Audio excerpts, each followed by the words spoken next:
It was the summer of 2014 when I decided to camp alone for the first time. I was 27 then, living in southern Illinois, and things in my life were starting to fall apart. Work, relationships, all of it. I wanted to clear my head, and I thought being out in the quiet would help. I'd done camping before with friends, but never completely alone. That's what made this one different. I picked a spot near the Shawnee National Forest, close to a slow, winding river that cut through the woods. It wasn't a campground, not one with signs or other people, just a rough dirt path that led down to a clearing beside the river. I found it on a map a few days earlier. I got there late in the afternoon, maybe around 5. The sun was still up but already softening, the kind of orange light that made everything look calm. The clearing was flat, surrounded by tall sycamore trees, their bark peeling off in long strips. The river was slow and quiet, with bits of fallen branches floating by. It looked perfect, quiet, isolated, and far from anyone. I set up my tent facing the river, with my car parked about 20 yards back up the dirt path. I had a small folding chair, a cooler, a single burner stove, and a flashlight. Everything was packed neat the way I always liked it. After setting up, I walked down to the water to wash my hands and felt how cool it was, the kind of chill that came from depth. You could tell the river ran deep there. I remember thinking how nice it was to finally hear nothing. No cars, no people, no constant noise, just the hum of insects and the distant rustling of leaves. When it started getting darker, I made a small fire.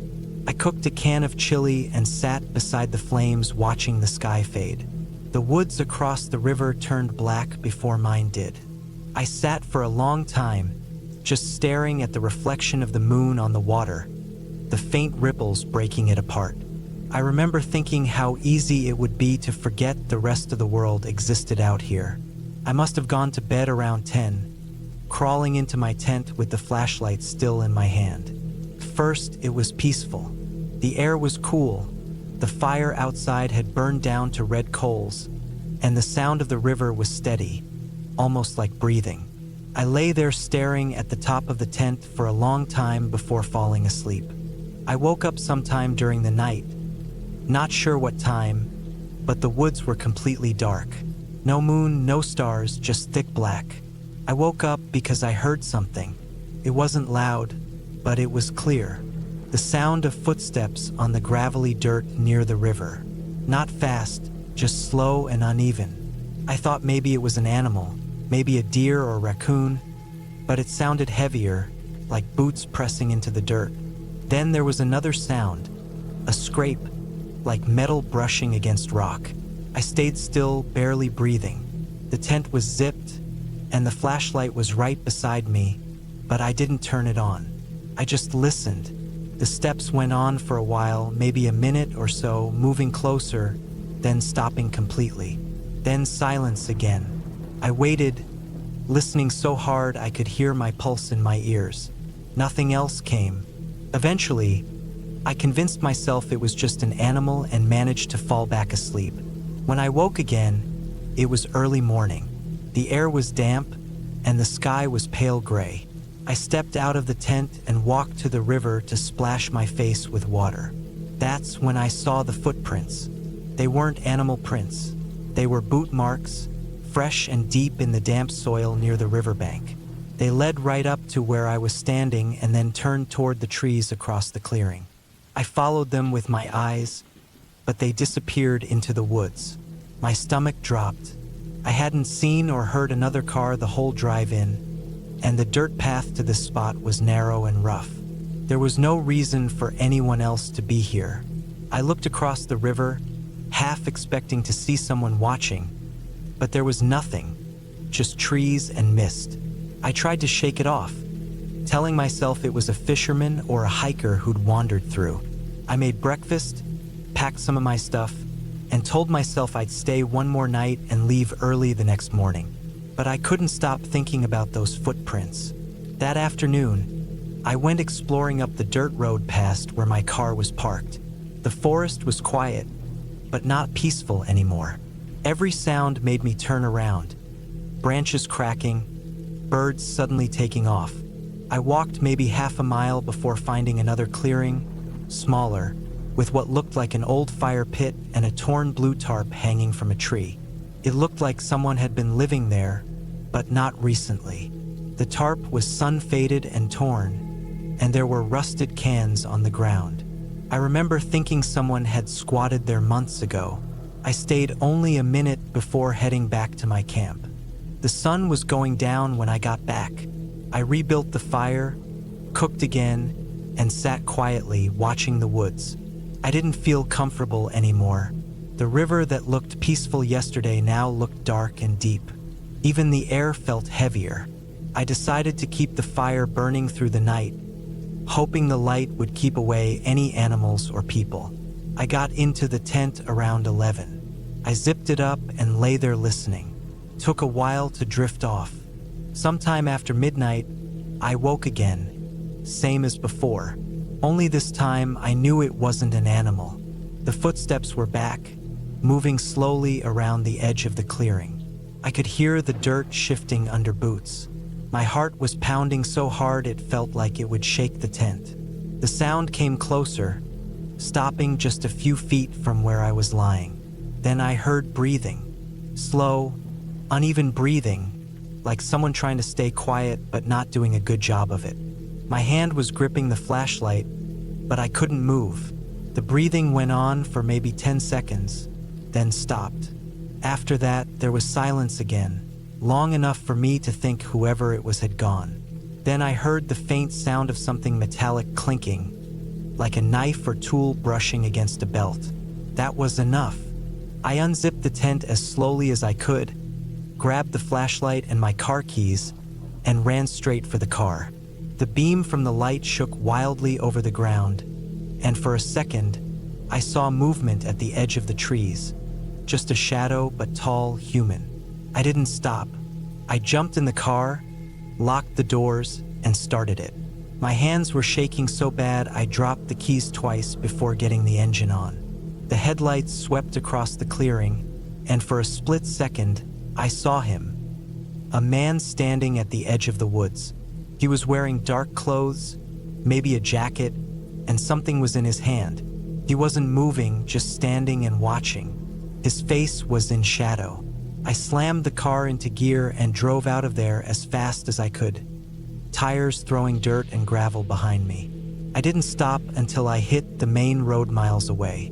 I pulled over once I reached the highway and sat there, breathing hard, trying to calm down. I stayed in a motel that night, too afraid to even close my eyes. The next morning, I went back with a park ranger. I told him what happened, and he didn't say much, just nodded and followed me down the dirt path. When we got to the clearing, the fire was cold, my tent still there, and everything untouched except for one thing. There were fresh footprints in the mud, right where I'd parked my car, facing the tent. The ranger said it could have been someone passing through, maybe a hunter or a drifter, but I could tell he didn't believe that either. He told me people sometimes lived off-grid in the forest, and some didn't like being found. I packed everything fast and left. I never went camping alone again after that. Even now, when I think about it, the thing that gets me the most isn't the man himself.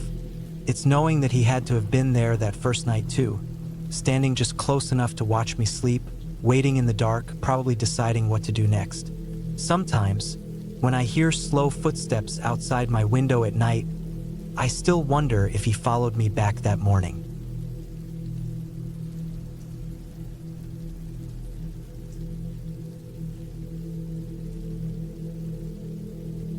I went camping alone in the south of France in the summer of 2017. I had just turned 26 and wanted to spend a week away from people, away from the noise of the city. I was traveling through Europe at the time, and France had always felt safe to me. Quiet roads, kind people, beautiful countryside. I had no reason to expect anything strange or dangerous. I chose a small riverside camping spot near a place called Saint-Antonin-Noble-Val, deep in the countryside. It wasn't an official campsite, more like a clearing surrounded by trees. maybe an hour's walk from the nearest small road. I liked places like that, far from everything. The first day went well. I set up my tent near the river, cooked some pasta on my small gas stove, and spent the afternoon swimming and reading. The river was cold and clean. The air smelled like pine and damp earth. When it got dark, I sat by the small fire I made and listened to the insects and the water. There was nothing else. No cars, no people, just the quiet sounds of the forest. I fell asleep easily that night, tired but relaxed. The next morning, I woke up early, made some instant coffee, and started walking up the riverbank with my camera. I like taking photos of old trees and rock formations. Around noon, I noticed an old wooden footbridge a little farther up the river. It looked half broken, with missing planks and rope railing that sagged under its own weight. Across the bridge, there was an open grassy area, maybe an old path or an abandoned camping ground. I walked around for a bit, found a few burnt pieces of wood where people must have made fires before, and some empty beer bottles probably left by locals. While I was walking back toward my tent, I saw someone across the river. He was standing near the trees, wearing a dark jacket even though it was warm. I thought maybe it was another camper or a fisherman. I waved once, but he didn't move. He just stood there, half hidden in the shade, facing my direction. I couldn't see his face clearly from that distance. Something about him felt off, but I told myself it was nothing. People in the countryside can be quiet or strange sometimes. I went back to my tent and tried to ignore it. That evening, I started feeling uneasy. Every time I looked across the water, I thought I saw something. A shadow, a figure, a bit of movement. Could have been my imagination, or maybe the reflection of trees. But the feeling didn't leave. When the sun started going down, I added more wood to my fire and sat closer to it. The air felt colder than the night before. I didn't sleep well. Around midnight, I woke up to the sound of something moving outside the tent. It was faint at first, just the sound of leaves crunching slowly, like footsteps trying to be quiet. I froze, holding my breath, listening. The sound stopped for a few seconds, then started again, closer this time. My heart was pounding. I reached for my flashlight and pointed it at the tent wall. The light made the fabric glow pale white. For a second, I thought I saw a shadow moving just beyond it. I stayed perfectly still, not making a sound. Then, after maybe a minute, the noise stopped completely. I didn't dare go outside. I waited for what felt like hours until I finally fell asleep again from exhaustion. In the morning, I found fresh footprints near the edge of my tent, pressed into the dirt. They weren't mine. They were larger, heavier. Someone had definitely been walking around during the night. My stomach sank. I looked around carefully, but there was no one. I told myself it could have been a hiker passing by, or someone curious, maybe drunk, wandering from the road. But the nearest road was far away, and no one would walk all that distance at night. I packed my things slowly that day, thinking about leaving, but I still had food and wanted to stay at least another night. By evening, I convinced myself I was overreacting. I moved my tent closer to the riverbank, thinking that the running water might drown out noises and help me sleep. I tried to act normal. I cooked, ate, and watched the fire until the sky turned black. Around 10 or 11, I saw a flicker of light across the river. It looked like a small flashlight moving between the trees. I froze. The light moved slowly, stopping now and then, like someone was scanning the ground or looking for something. I turned off my own flashlight and crouched by the fire. After a while, the light disappeared. I could still hear faint snapping of branches, though. Someone was definitely there. I waited a long time before going into the tent. Later that night, I woke up again. This time, I heard the sound of water splashing. It wasn't loud, but steady, like footsteps moving through the shallow part of the river. I lay still, barely breathing. The sound came closer, slow and deliberate. Then it stopped right near my tent. The only thing I could hear was the soft dripping of water. I wanted to unzip the tent and look, but I couldn't move. My chest felt tight. I just waited. After maybe a minute, the sound of footsteps started again, this time moving away, slow, crunching steps up the slope behind my tent. Then silence. When the sun came up, I went to look. There were wet footprints on the rocks by the river, leading straight toward my campsite. I followed them for a few meters until they disappeared into the dirt. I noticed something else, a half-burnt cigarette near the tree line. I didn't smoke. That meant he had stood there, watching, maybe while I slept. That was enough for me. I packed everything fast, barely eating breakfast. My hands were shaking. I took the path that led back to the small dirt road where my rental car was parked. The whole time I felt like someone was following me. Every few minutes, I'd stop and listen, but there was nothing except birds and wind. Still, I walked faster. When I reached the car, I noticed a dark stain on the driver's side window, like someone had touched it with dirty hands. There were small streaks of mud down the door. I didn't look around. I just threw my backpack inside and started the engine. As I drove down the narrow country road, I kept checking the rearview mirror. The forest behind me looked still and empty. I drove until I reached a small town, maybe 30 minutes away, and parked outside a cafe. I sat there for a while, trying to calm down. I thought about going to the local police, but what would I even say? That someone might have watched me at night? That there were footprints? There was no proof of anything except that someone else had been in the area. Could have been a farmer, a hunter, anyone. Still, something deep inside me knew that man wasn't just passing through. He had been watching me deliberately. That night, I checked into a cheap motel and locked the door. I remember lying in bed, staring at the ceiling, thinking about how different everything had felt just a few days earlier, how peaceful the forest had seemed. Now every sound made me jump. I realized how fragile that feeling of safety is when you're alone in the wild. A few days later, when I was back in Toulouse, I looked up that area online.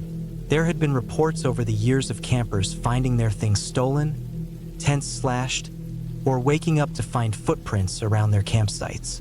No one had ever been caught. Some said it was a hermit living in the woods. Others thought it was someone mentally unstable who roamed the riverbanks. I never found out who it was, and I never went camping alone again. Even now, years later, when I hear water running at night, I still remember that slow sound of footsteps coming through the river, coming closer, stopping right outside my tent, like he was listening to my breathing in the dark.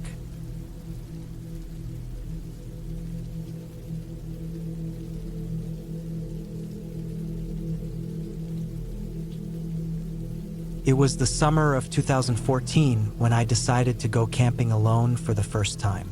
I was 23 then, working a boring warehouse job in northern Pennsylvania, and I had a few days off. I'd been scrolling through hiking forums one night and came across a post about an old abandoned quarry deep inside the Bald Eagle State Forest. The post mentioned how quiet it was there, how nobody really went that far in anymore since the old mining road had washed out years back. That sounded perfect to me. No people, no noise, just quiet. I packed my gear that Friday morning. Tent, sleeping bag, cheap propane stove, flashlight, a small hatchet, and enough food to last 3 nights. I even brought a small cooler with a few beers, thinking I'd reward myself after setting up camp. The drive took nearly 3 hours, mostly on cracked country roads that twisted through thick woods. By the time I reached the dirt turnoff that led toward the quarry, the sun was high and the air was heavy with that sticky midsummer heat. The road wasn't really a road anymore. It was 2 ruts filled with rocks, mud, and overgrown grass. I drove slowly, the branches scraping the sides of my old Ford Escape. After a mile or so, the trees opened into a clearing, flat ground surrounded by tall pines, the remains of an old gravel pit visible through the brush. I parked near what looked like the remains of a rusted bulldozer and shut off the engine. The silence hit immediately. No distant traffic, no voices, not even wind. Just the faint buzz of insects and the ticking of the cooling engine. I set up my tent at the edge of the clearing, close to the tree line. The ground was uneven, full of roots and rocks, but I managed to find a decent patch of dirt. After that, I went exploring. The quarry itself was a massive bowl of gray stone, overgrown with weeds and small trees that had forced their way through the cracks. A shallow pool of rainwater had collected at the bottom, covered with green algae.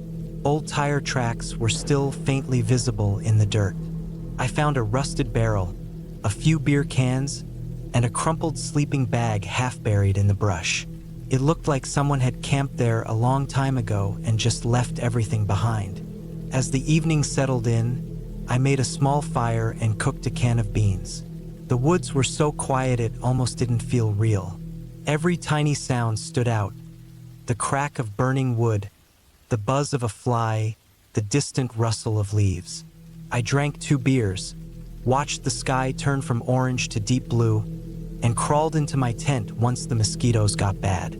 I woke up around midnight. I didn't know why at first. I lay still, staring at the dim outline of the tent above me. Then I heard it, footsteps, not animal sounds, actual footsteps on dry leaves. Slow, steady, moving from somewhere beyond the trees. I held my breath. The steps came closer, then stopped.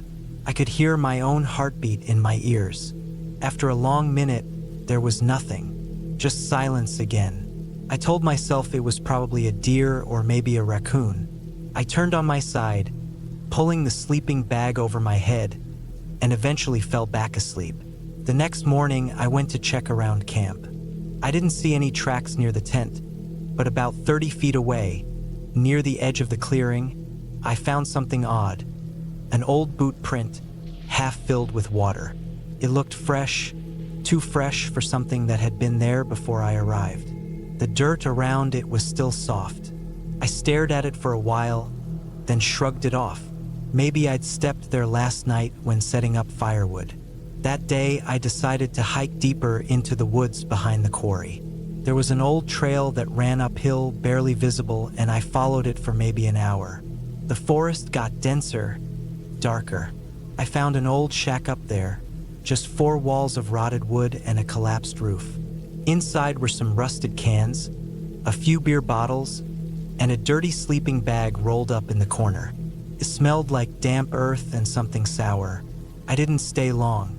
When I got back to camp that afternoon, I noticed something else strange. My cooler had been moved. I always kept it beside the fire pit, but now it was behind the tent.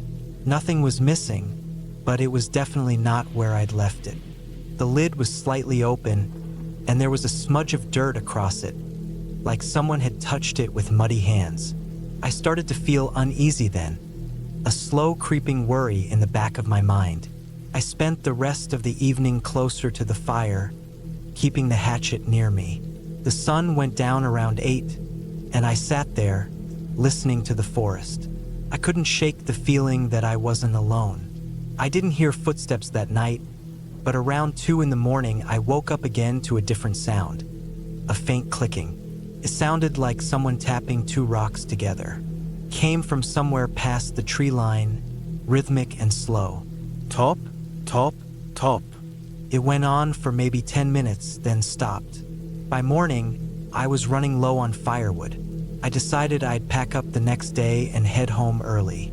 I spent most of that day trying to relax, reading a paperback I'd brought, drinking the last of the beers, and ignoring the uneasy feeling that had settled in.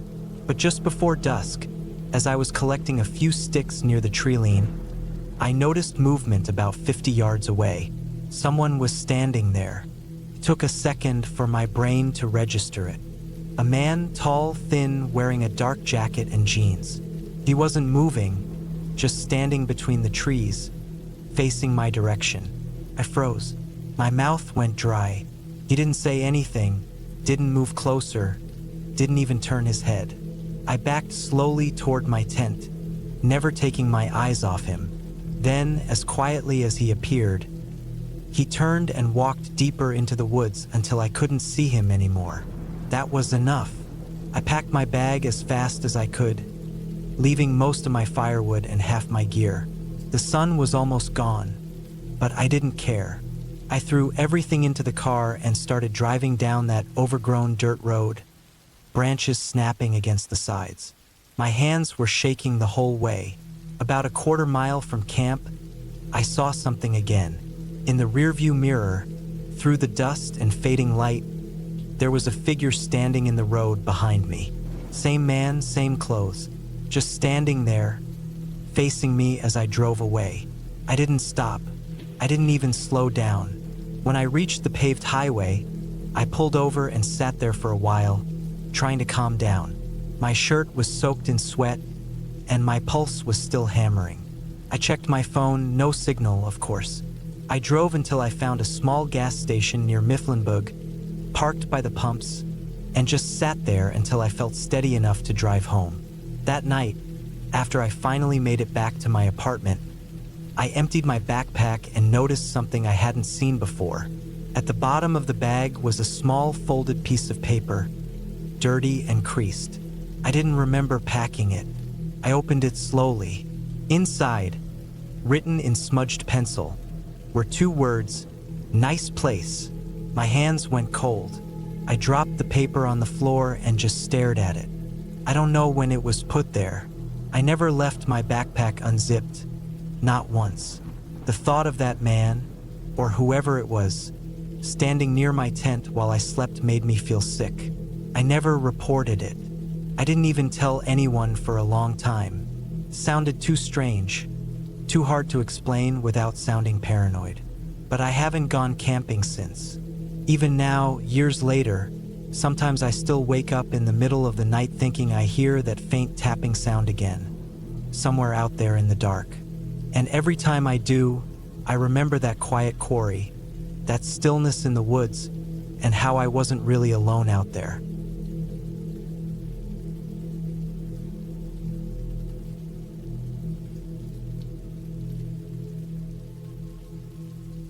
It was late October 2018 when I decided to take a short solo camping trip out near an old abandoned campground deep in northern Oregon. I had just turned 31 and needed a quiet weekend away from everything. I'd been to plenty of state parks before, but this time I wanted something more remote, somewhere forgotten. A coworker once mentioned an old site near the foothills of the Wallowas that had been shut down in the late 80s after a few incidents involving wild animals. It was never officially reopened, but he said there were still fire pits and flat ground for tents. That sounded perfect to me. Quiet, empty, and cheap. I packed light. A small two-person tent, sleeping bag, hatchet, folding knife, a camping stove, a few cans of food, and a single gas lantern. I left my phone in the car most of the time when I camped because I liked the idea of being disconnected. The drive took about 4 hours from where I lived. By the time I turned off the main road, the pavement had given way to uneven dirt and gravel. Tall pine trees crowded both sides of the trail, and the sound of my tires crunching over the stones echoed through the forest. The farther I went, the quieter it got. Just the faint hum of my truck and the occasional snap of branches. The trail ended in a wide, overgrown clearing. A half-rotted wooden sign still stood near the edge, tilted sideways with faded letters that read something like Hill Pine Campground. The area looked untouched for decades. Nature had taken over. Weeds climbed up through old picnic tables, and a rusted water pump leaned sideways beside a collapsed fire ring. I parked my truck near what used to be a parking area and walked around to scout the place. The air felt heavy, damp with the smell of moss and pine. It was the kind of stillness that made even the smallest sound sharp. I could hear a distant creak somewhere downhill, maybe 100 yards away. I picked a spot near the center of the clearing, flat ground, a ring of stones, and an old half-burned log I could sit on. It took me about an hour to set up camp. The tent went up easily, and I laid out my sleeping bag and a small mat inside. I gathered some wood from the surrounding area and started a small fire before the sun dipped too low. The flames caught fast, and the warmth spread through the air, cutting the evening chill. I cooked a can of chili on my stove and ate slowly, just listening. The forest was full of faint noises, rustling leaves, a woodpecker somewhere in the distance, the occasional creak of trees swaying. As night came on, the place felt even more remote. My fire was the only light in any direction. The tree line seemed darker than usual, and every so often, I think I heard something moving beyond it. A crunch of dry twigs, a soft shifting sound. I tried to brush it off as animals. Deer, maybe. The forest was full of them. Around 10, I decided to call it a night. I let the fire die down to glowing embers and went into the tent. I could hear the faint trickle of the creek nearby and the wind whispering through the trees. It wasn't peaceful exactly. More like the forest was alive in a way that made me too aware of every noise. I eventually drifted off. I woke up suddenly a few hours later. It was dead quiet. Not the kind of quiet where things are calm, but that unnatural silence where it feels like everything is holding its breath. My first thought was that something was near the tent. I lay still, barely breathing, and listened. There was a faint sound, slow steps on leaves, not heavy, but deliberate. They circled around one side of the tent. I could hear the dry leaves shifting under whatever it was. My stomach tightened. I told myself it was probably a deer again, maybe sniffing around for food, but the steps were too careful, too quiet. I didn't move. The sound stopped right outside the tent door. I waited, my heart thudding so hard I could hear it in my ears. Then I heard a faint scrape, like something brushing against the nylon. Just one quick drag, then silence again. I reached slowly for the hatchet I'd kept next to my sleeping bag. My hand was shaking so badly I could barely grip the handle. I lay there for what felt like an hour, but it was probably only minutes. Nothing else happened. No more sounds. Eventually, I convinced myself it was an animal and that it had wandered off. When the first bit of light hit the tent, I got out right away. The air was cold and misty, my breath showing in white puffs. I looked around the site. The leaves were disturbed near one side of the tent, and I could see a faint trail leading toward the tree line. It looked like footprints, bare ones. The ground was too soft to tell details, but they weren't shaped like boots. They were human. I tried to think rationally. Maybe a hiker had come through, or some local person cutting through the woods. But who walks barefoot through a freezing forest at night? I told myself it didn't matter. I was leaving that afternoon anyway. I just needed to get through the morning. I cooked a small breakfast, but I barely touched it. The woods felt different now, like I was being watched. I could swear I saw movement between the trees every so often, just flashes of something pale. Around mid-morning, I decided to take a short walk down to the creek to calm myself. The trail was narrow and overgrown. The water was clearer than I expected, running over smooth stones. I knelt down and splashed some on my face. When I stood up again, I noticed something upstream. A piece of fabric caught on a branch. I walked over and saw it was an old, sun-faded blue shirt, torn and stiff like it had been there for years. There were dark stains on it that looked brownish red. I didn't touch it. I turned and went straight back to camp. By the time I got back, the fire was cold, and the wind had picked up. The trees were swaying harder now, creaking as they moved. That uneasy feeling was back, heavier this time. I packed my stuff fast, barely folding the tent before throwing it in the truck bed. As I was closing the tailgate, I heard it again, the same soft crunch of footsteps from behind me. I froze. They were coming from the far side of the clearing, slow and steady. I turned, scanning the tree line. Nothing moved, but the sound was still there, closer now. I couldn't see anyone, but I felt the presence of something just out of sight. I jumped into the driver's seat, started the truck, and threw it in reverse. The tires spun on the damp dirt for a second before catching. I backed out fast, not even bothering to look around the campsite again.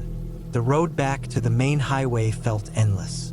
The forest seemed to close in around me, the narrow path lined with leaning trees and fallen branches. My hands were tight on the steering wheel, and my eyes flicked between the mirrors and the road ahead. A few times I thought I saw someone in the distance along the trail, just the outline of a figure standing among the trees, but every time I blinked, it was gone. When I finally hit the paved road again, I pulled over and sat there for a long time, trying to steady myself. My chest felt tight and my mouth was dry. I told myself it was just paranoia, that my mind had played tricks on me. Still, I couldn't shake the feeling that I hadn't been alone out there. A few weeks later, I looked up the name of the campground again. Hillpine. There wasn't much about it online, just a few old mentions in local records. It had been closed in 1987 after several disappearances were reported in the surrounding area. Hikers, campers, even a park worker. They were never found. The site was officially marked as unsafe because of wildlife and terrain hazards. But there were rumors of an old trapper who used to live in those woods, a man who refused to leave even after it was shut down. I don't know if that was true, and I don't really care to find out. I haven't gone camping alone since. My gear still sits in my garage, untouched, covered in dust. Sometimes at night, when it's quiet, I still think about those footsteps circling my tent. The slow, steady sound of someone, or something, walking barefoot in the dark. That's the thing about places that get left behind. They're not really empty. Something always fills the space.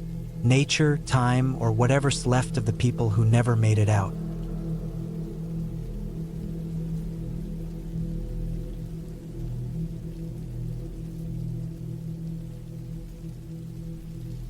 It was late October 2017 when I decided to go camping alone in the thick forests of northern Wyoming. I was 27 back then, working long shifts in a small mechanic shop, and I needed a break from the noise, the engines, the people, everything. I'd been camping since I was a kid, so it didn't bother me being out there by myself. I packed my tent, a small gas stove, a hunting knife, a lantern, a sleeping bag, and enough food for 3 days. I drove my old silver Ford Ranger up into the Bighorn Mountains, parked it off a small dirt trail, and hiked about 2 miles into the woods before setting up camp near a small stream. It was quiet, cold, and perfect. The first day went smooth. I spent the afternoon fishing by the stream and managed to catch 2 small trout, which I cooked over the fire when the sun went down. The air was crisp, the sky was clear, and the sound of running water mixed with the crackle of burning wood. It was peaceful, the kind of peace you only get far from anything man-made. When it got colder, I zipped myself into the sleeping bag and drifted off listening to the faint rustling of the trees. Sometime deep in the night, I woke up to what sounded like footsteps. They were faint at first, distant, soft crunches of dry leaves. I figured it was probably a deer or a coyote, so I stayed still and listened. After a few seconds, I heard them again, slow, uneven steps, moving around the edge of my camp. They didn't sound like animal movements, though. It was too heavy. I could almost feel the ground shift under each step. My heart started beating faster, and I reached quietly for my flashlight, but I didn't turn it on. The footsteps stopped for a few seconds, and then I heard what sounded like a slow drag, like someone sliding their boot through the dirt. I stayed perfectly still, barely breathing. After what felt like a minute or two, the noise faded away, and I eventually managed to fall back asleep, though it wasn't a deep sleep at all. When the sun came up, everything looked normal. I checked around the camp and found a few faint boot prints in the dirt near the stream. They weren't mine. They were larger, wider, and looked old, but it was hard to tell exactly how old. I told myself maybe a hunter had passed through early in the morning or maybe sometime yesterday before I arrived. That made sense enough for me to shake it off and continue my day. I spent the next few hours hiking through the trees, just exploring and taking photos. Around noon, I climbed up a small ridge to get a better view of the valley below. It was quiet except for the wind and the occasional bird call. No sign of anyone. Later that evening, I made another fire and cooked some canned beans. The light started fading fast, and I remember how the forest seemed to swallow sound as night fell. I could hear my heartbeat more than anything else. Around 9 p.m., I was sitting near the fire sharpening my knife when I heard it again. Footsteps. Same slow, steady rhythm. I turned off my lantern and crouched, letting my eyes adjust to the dark. The fire was still glowing faintly, throwing out weak light, and in that half-light, I saw something. A figure, tall and still, standing about 20 yards away near the edge of the trees. I couldn't make out details, but I knew it wasn't an animal. It was standing upright, just watching. I froze. My mind ran through every possible explanation. A lost hiker, a hunter, someone from a nearby camp maybe. But the area was completely remote.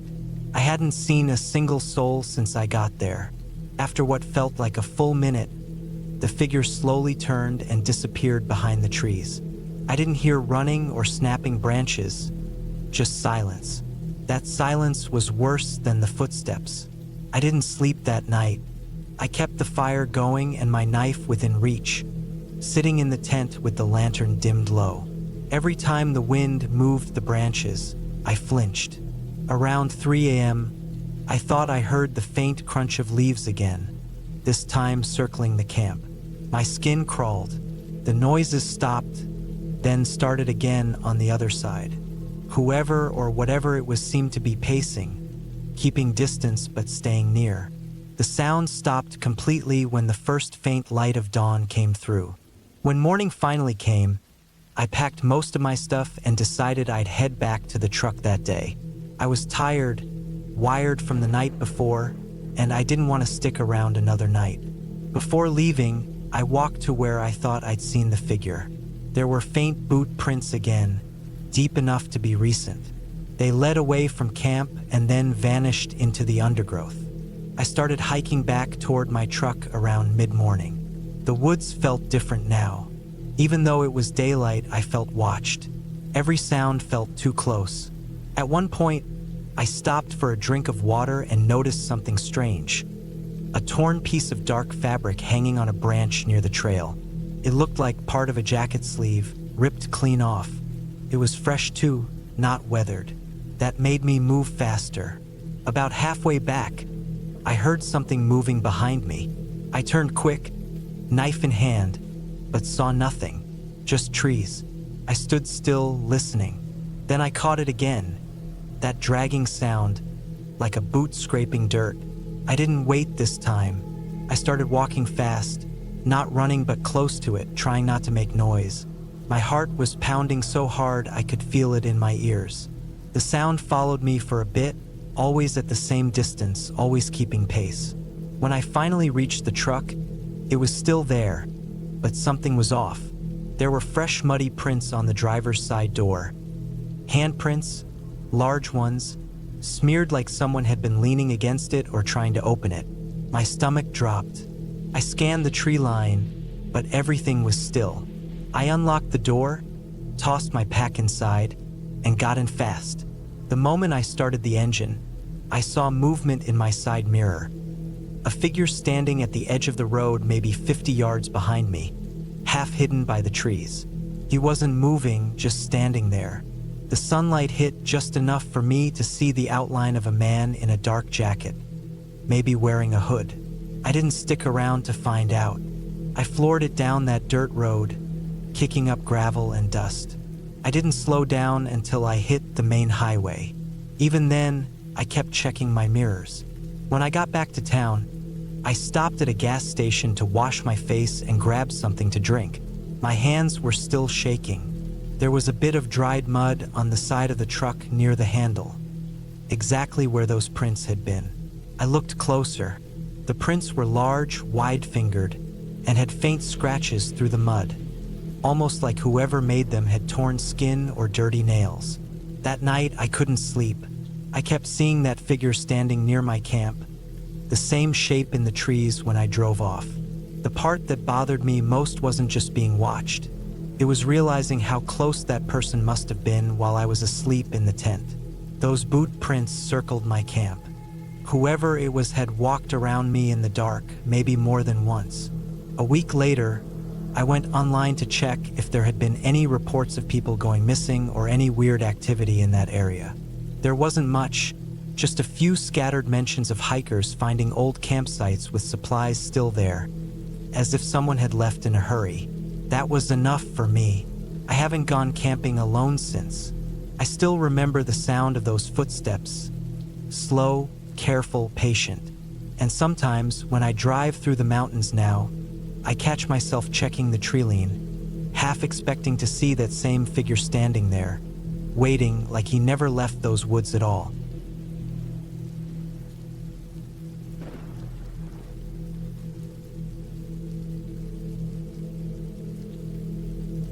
It was late October 2017, somewhere deep in northern Wyoming, a few miles past the Bighorn National Forest boundary line. I had gone hunting alone that year, which wasn't unusual for me. I was 33 then, used to being out there for days at a time. I liked the quiet, the cold air, the way the woods felt when you were the only human for miles. I'd hunted in that region before, but that particular trip stuck with me, burned into my head in a way that still makes my stomach turn when I think about it. I parked my truck near an old logging road that hadn't been used in years. The trees had grown thick around it, and the path was rough with mud and roots. The plan was simple: hike a few miles in, set up camp near a ridge I'd scouted on Google Earth, and spend the next couple of days tracking elk. I had my .308 rifle, my pack with a small tent, a sleeping bag, and enough food and water for 3 days. The air was thin, cold enough that my breath hung in front of me like smoke. The smell of pine was everywhere, sharp and clean. By the time I reached the ridge, the sun was already sinking behind the tree line. I set up camp just off a narrow clearing where I could see down into a small valley. The grass there was high and yellow, waving softly in the wind. It looked peaceful, untouched. I remember thinking I'd chosen the perfect spot. I built a small fire, cooked a can of beans, and ate while the light faded to gray. When the fire died down, I crawled into my tent, zipped the flap, and listened to the woods. It was the usual night sounds at first, the crack of branches, distant owls, maybe a coyote far off. But sometime past midnight, I woke up to a noise that didn't fit. It wasn't loud, just wrong. It was the sound of slow, careful steps moving through the leaves, too heavy to be a raccoon or fox. I lay still, eyes open, heartbeat thudding in my ears. The steps stopped near my tent, so close I could hear the soft crunch of dirt shifting. Then silence. I waited, barely breathing. After what felt like minutes, the sound started again, moving away this time. I didn't sleep after that. I kept my hand on my rifle, listening until the first light came through the tent fabric. When morning finally broke, I stepped outside. The air was cold and damp, fog rolling through the trees. I walked around my tent, scanning the ground. There were prints, not boot prints, but bare feet. Human feet, adult-sized. The toes were spread wide, and the dirt around them was dark, pressed deep, like whoever it was had been standing there for a while, just watching. I told myself it was some drifter or hiker.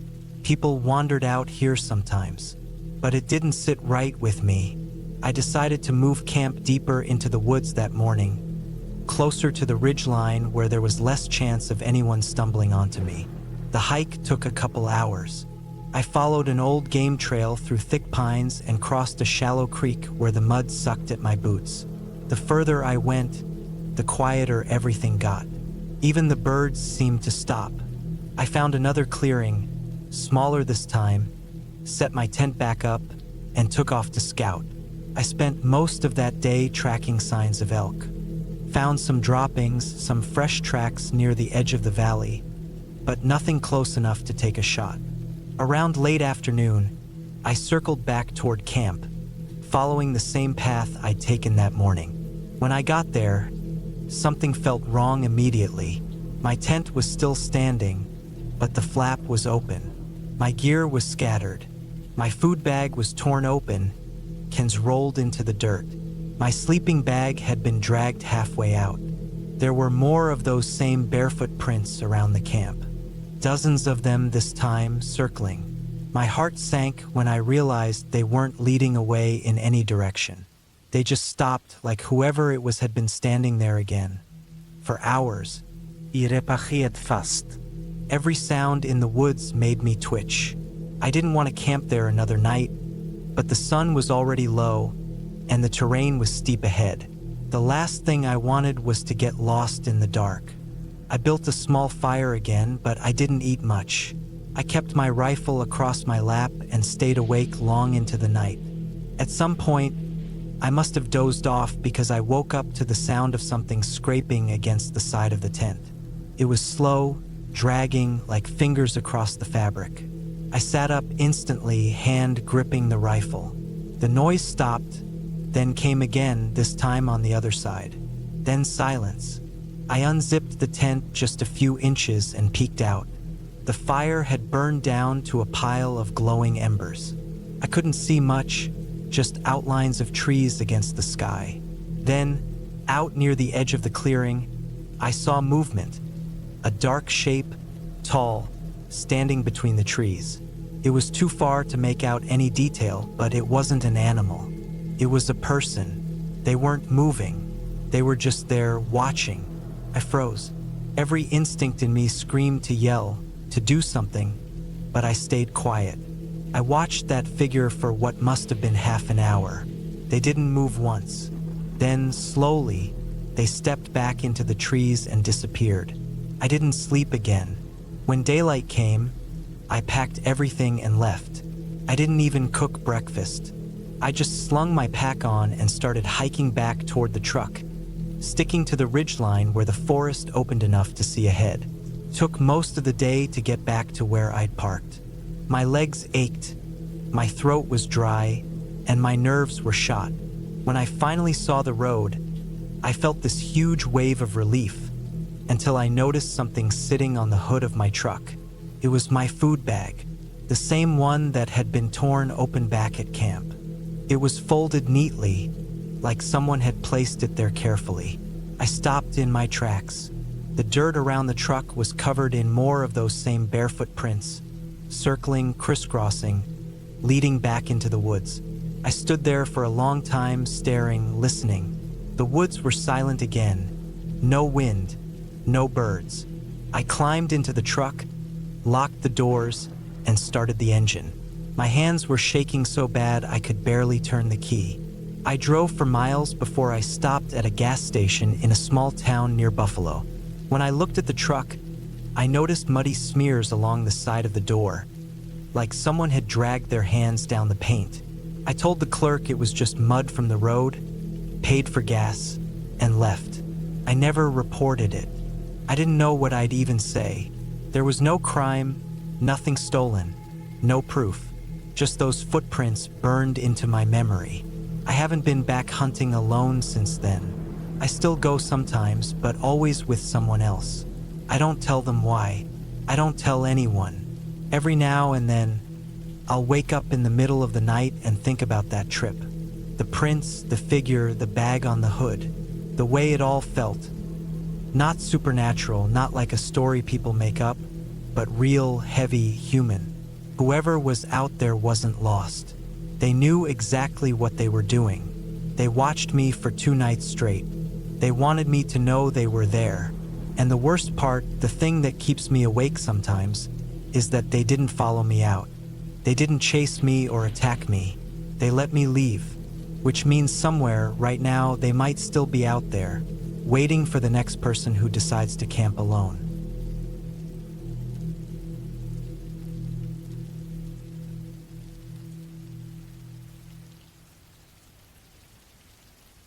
It was late October 2019. I had been driving across northern Arizona for a photography project. stopping at small towns and abandoned places, taking pictures of whatever caught my attention. I wasn't the kind of person who usually camped alone, but that trip was different. I wanted quiet. I wanted to be somewhere without people, without noise. So when I found a dirt road cutting through the red mesas and scrub-covered hills just west of Tuba City, I took it. The road was rough, but after about 20 minutes of bouncing over rocks and dry washes, I found a flat area near a line of low cliffs that looked perfect for camping. The place was silent, completely still except for the wind moving through the dry grass. I pitched my tent near a cluster of large boulders and watched the sun drop behind the horizon. The colors stretched across the sky in streaks of deep red and purple, fading into a pale gray that swallowed everything around me. By the time I got the fire going, night had already settled heavy over the desert. There was no cell service, no glow of towns in the distance, just the dark and the constant whistle of the wind. I ate a can of chili, threw the empty tin in my truck bed, and sat there by the fire for a while. The heat felt good against the cold air. The fire cracked and spat sparks into the dark. It was quiet, but not the peaceful kind of quiet. It felt like the kind that comes when something is watching. I tried to ignore it, telling myself I was just tired, but the feeling stayed, pressing at the back of my neck like someone standing behind me. I walked around my camp a few times with my flashlight, shining it across the rocks and into the dry brush. There was nothing, not even animal sounds. That was what really got me. No crickets, no owls, nothing moving. The desert should have been alive at night, but it was dead silent. I went into my tent around 11, zipped it up, and crawled into my sleeping bag. The wind kept pushing against the tent walls, making them rustle. I drifted in and out of sleep until I heard something strange. Footsteps. Not the soft steps of a small animal, but slow, uneven crunches, like someone walking carefully through gravel. I froze. The sound came from somewhere behind my truck, maybe 30 feet away. I didn't move. I just listened. The footsteps would come a few paces closer, then stop. The silence after each step felt heavier. I thought maybe it was a coyote, maybe even a deer, but then I heard something else. A breath, slow and steady, human. I reached for the small flashlight beside my sleeping bag and clicked it on. The thin beam of light cut through the tent fabric. The moment I turned it on, the sound outside stopped completely. I waited for what felt like minutes, my ears ringing from the silence. Then, just as I started to think I'd imagined it, I heard something brush lightly against the tent wall, a slow drag like a hand sliding down the fabric. My heart was pounding so hard it felt like it might shake the tent. I unzipped the bag slowly and sat up, trying not to make noise. The air smelled like dirt and smoke from the dead fire. I wanted to open the tent and shine the light outside, but something deep in my gut told me not to. I just sat there, holding the flashlight, barely breathing. The dragging sound moved around the tent. First the left side, then the back, then the front. Then it stopped again. After a long stretch of silence, I heard something farther away, like soft footsteps moving off into the dark. I waited. Then I unzipped the tent a few inches and pointed the flashlight through the opening. The beam hit the rocks, the grass, the outline of my truck, and then, about 20 yards away, something moved. It ducked behind a boulder fast, too fast for me to see what it was. But I caught a glimpse of something tall and thin, the shape of a person, maybe. I shut off the light and sat there in the dark. My mind was racing. If it was a person, what were they doing out there? There weren't any houses or roads nearby. I hadn't seen a single car all day. It didn't make sense. I tried to tell myself it was just my imagination, but I couldn't shake the image of that shape moving. I stayed awake the rest of the night, flashlight in hand, waiting for something else to happen. Around 3 in the morning, I started hearing faint noises again. Small rocks shifting, dry grass crunching, as if something was circling the camp from a distance. I never saw anything again, but I could feel it out there, keeping its distance but never leaving. When dawn finally came, I stepped out of the tent, exhausted. The fire pit was cold, my truck covered in a thin layer of dust. The desert looked normal again, harmless under the pale morning light. But when I walked around to check the area, I saw footprints in the dirt. They weren't boots or shoes, bare feet. Human-shaped, but wrong somehow. The toes were longer, spread farther apart, and the prints were deep, pressed down hard like whoever made them was carrying weight. There were a lot of them, circling the tent and leading off toward the cliffs. I packed everything up as fast as I could. I didn't even eat breakfast. I threw my tent in the truck, still half collapsed, and got the hell out of there. The road back felt longer than it had the day before. I kept checking my rearview mirror, half expecting to see someone walking along the road behind me. The farther I got, the less that strange feeling faded. By the time I reached the main highway, I convinced myself it was just a weird encounter with some local or maybe a drifter living rough out there. But about a week later, when I got home and started going through my camera's SD card, I found something that made me freeze. I had taken pictures at sunset the night before that night, wide shots of the cliffs, the campfire, and the horizon. In one of them, barely visible at the edge of the frame, there was something standing on top of a boulder behind my tent. It was tall, thin, with its arms hanging low. Its head looked wrong, almost too small for its body. I hadn't seen it when I took the picture. I deleted the photo. I didn't even finish the project. I haven't been camping alone since. Whenever I drive through Arizona now, I stay on the main roads. I don't stop near the mesas. I don't pull off onto dirt paths, no matter how empty or beautiful they look. Sometimes at night, I still think about those footprints, how deep they were, how far they circled the tent, how they led off toward the cliffs and didn't come back. Whatever was out there, it wasn't just some drifter or wild animal. It knew I was alone. It knew where I was sleeping, and it waited close enough to touch the tent, to listen to me breathing inside. That's the part that still gets me. It never tried to hurt me. It just watched.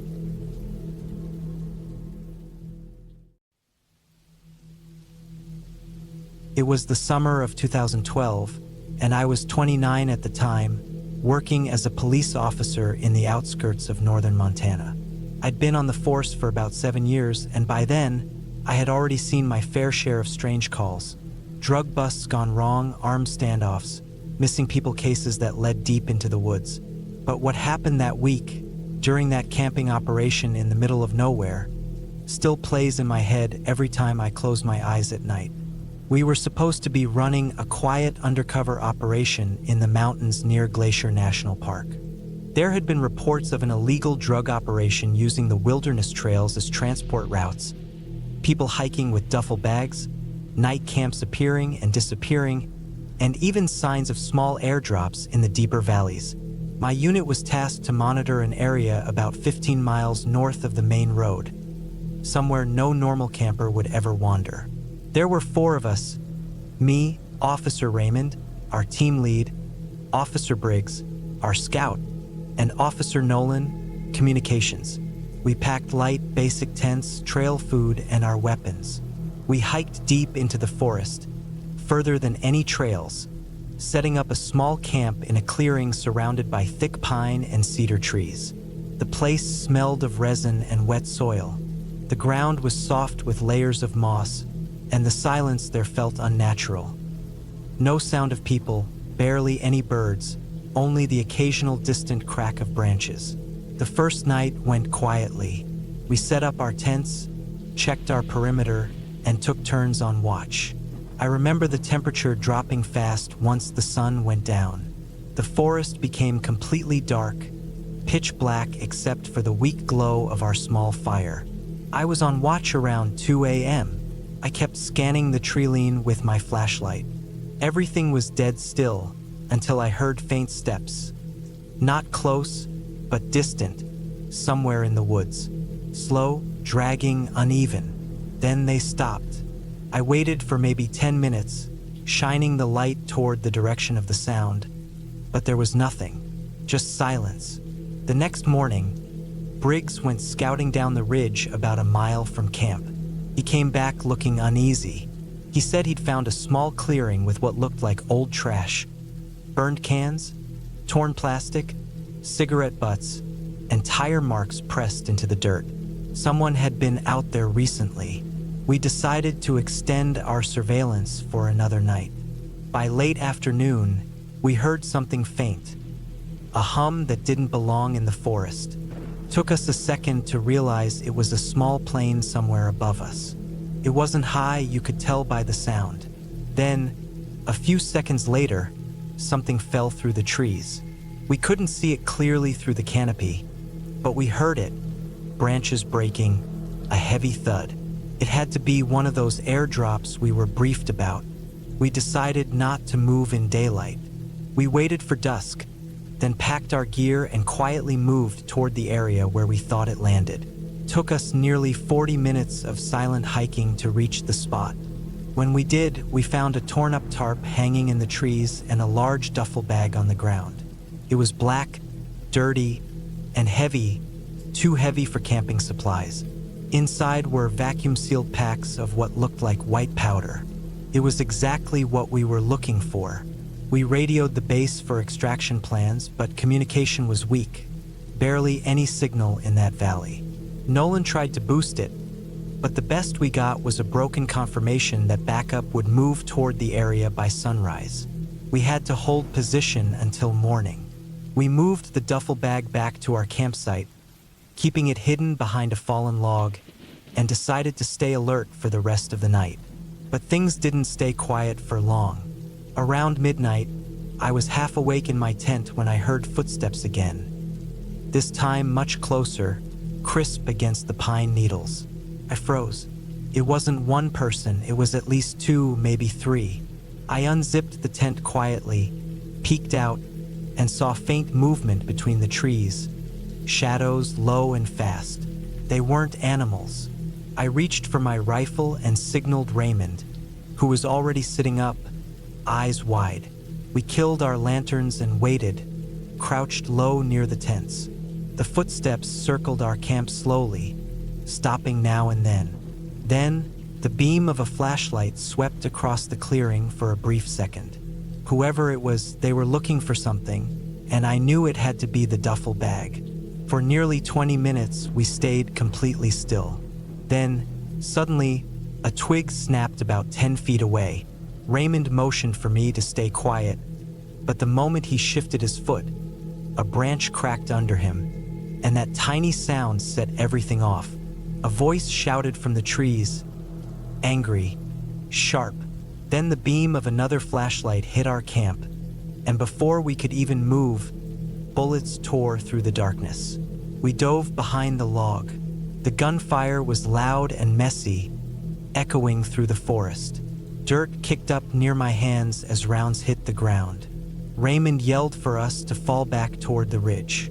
We crawled low, moving through the brush, trying to circle around without exposing ourselves. I could hear Nolan breathing hard behind me, clutching the comms pack. When the shooting stopped, there was only the sound of heavy footsteps moving closer. I could see faint shapes, 3 of them, flashlights scanning the trees, searching. They were armed. One of them kicked at the tents, another checked near the fire pit. They found the duffel bag. I watched as one knelt down, unzipped it, and cursed under his breath. They didn't take it right away. Instead, they started arguing quietly among themselves, though I couldn't hear what they were saying. We stayed hidden until they started dragging the bag away. Once they were out of sight, we moved. Raymond wanted to follow them at a distance, so we could track where they were heading. But as we made our way through the dark, we lost visual contact completely. The forest swallowed them. By morning, the sun was up, and the forest looked strangely normal again. Quiet, bright, peaceful, like nothing had happened. But our camp was a mess.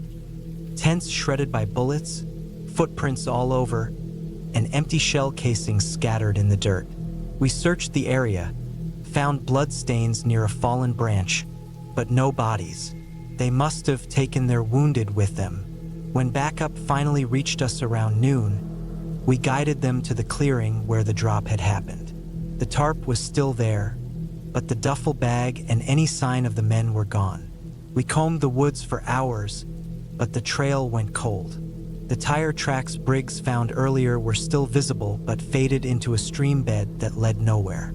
We reported everything: gunfire, the duffel, the suspects, but the official follow-up never led to arrests. The forest out there is endless, and those people knew it better than we did. For the next few days, I couldn't sleep properly. Every time I closed my eyes, I saw flashes of that night. The sudden gunfire, the flashlight beams cutting through the dark, the smell of dirt and gunpowder. There's something different about being hunted in the dark like that, knowing someone's out there and you can't see them but they can see you.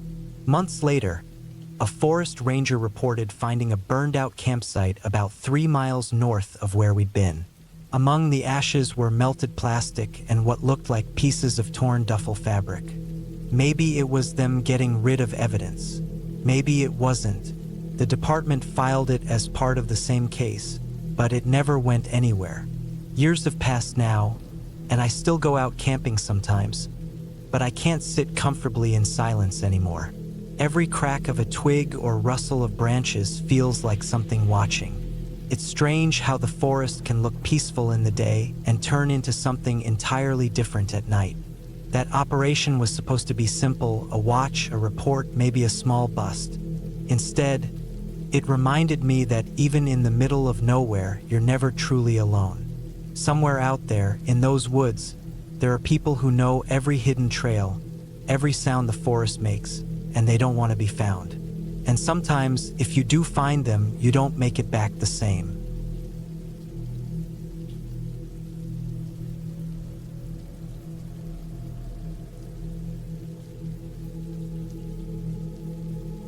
I went to the Amazon in the summer of 2017. I was 29 back then, working as a field photographer for a travel magazine that liked sending people into miserable, remote places for raw shots. The Amazon sounded thrilling at first: miles of untouched forest, endless wildlife. The idea of sleeping beneath a sky that felt alive. But nothing about that trip went how I imagined. Still hard to think about sometimes. I had planned a 3-day camping trip along the Tapajos River, deep inside the Brazilian rainforest. A local guide dropped me off by boat at a spot that looked calm and open enough to set up camp. The plan was simple: hike through part of the forest during the day, take pictures, and spend the nights near the river. The air was heavy from the moment I stepped off the boat, thicker than anything I'd ever breathed. Everything was wet. Even things that looked dry had a kind of damp film over them. By late afternoon, I had my tent up, a small fire going, and my gear laid out. The sounds were constant: 1,000 different insects and birds mixing into one endless hum. It was so loud it felt like silence didn't exist there. The forest moved all the time, like it was breathing. That night, I barely slept. I kept hearing something walking in the water near the riverbank, slow and careful. I thought maybe it was a caiman or a capybara, but every time I shined my flashlight, the water went still. Then the forest would go quiet for a few seconds, that thick kind of quiet where everything freezes before starting again, louder. The second day, I hiked deeper into the trees, following a narrow animal path that led uphill. The ground was soft and uneven, and every step made the wet soil suck at my boots. The air smelled of rot, sweet, earthy decay from fallen fruit and old leaves. I saw a few monkeys watching me from above, their black eyes still and curious. I took photos until the light started to fade, then turned back toward camp. But on my way back, I noticed something odd: broken branches higher up on trees, like someone taller than me had been moving through that same area not long before. I didn't think much of it until I found footprints near the edge of a clearing. They weren't mine. They were longer, thinner, barefoot. I crouched down and touched one. It was still soft around the edges, fresh. My first thought was that maybe some local hunter had passed through, or someone from a nearby tribe. But I hadn't seen or heard anyone since being dropped off. When I got back to camp, it was almost dark. My small fire had gone out, and one of my packs was open. I kept telling myself an animal did it. I didn't want to admit that it looked like someone had unzipped it, not torn it open. Nothing was missing though. My food, camera, even my knife were still there. I tried to shake it off, but I couldn't stop looking over my shoulder that night. Around midnight, it started raining hard. The kind of rain that feels like it's trying to bury you. The sound drowned everything. I lay in my tent, water dripping from the seams, my flashlight flickering every few minutes. Then I heard a sound that didn't fit, a deep, slow breathing just outside the tent. I froze. It wasn't the snort of an animal or the rustling of leaves. It sounded human. For what felt like an hour, I didn't move. I could hear it circling, soft steps in the mud. My hand was shaking on the flashlight. I wanted to look, but I couldn't. At some point, the breathing faded, replaced by the rain again. I must have stayed awake the rest of the night, counting the seconds between thunderclaps. In the morning, I stepped out and saw new footprints around the tent. Barefoot again. Long strides circling me like they were inspecting. My stomach sank. I didn't take pictures this time. I just packed what I could and decided to move closer to the river, maybe set up a new camp near the open shore where I could see more around me. By midday, the rain had stopped, and the heat came back worse than before. I followed the riverbank for about an hour, but something didn't feel right. I started noticing bits of trash, an old plastic bottle, a torn piece of tarp, even what looked like a bit of rope tied to a tree. That shouldn't have been there. That area was supposed to be untouched. I came across a small clearing that looked like it had been used before. There were ashes from an old fire and something that looked like part of a broken shoe. But the thing that made me stop was a pile of bones near a fallen log. They weren't animal bones. They were small, clean, picked apart. I don't remember exactly how long I stood there, but I started feeling like I was being watched again. That crawling feeling up the back of my neck. The one you get when someone's behind you. I turned around, but there was only the forest. The trees seemed too close together now, darker than before. I left that place fast, trying to make it back to where the boat had dropped me off. The problem was the river bends and twists so much that it's easy to lose direction. Everything looked the same. Green walls of vines and mud, the sound of water, insects screaming in your ears. I kept checking my GPS, but the battery was dying. As the light started to fade again, I finally spotted a familiar fallen tree and thought I was close.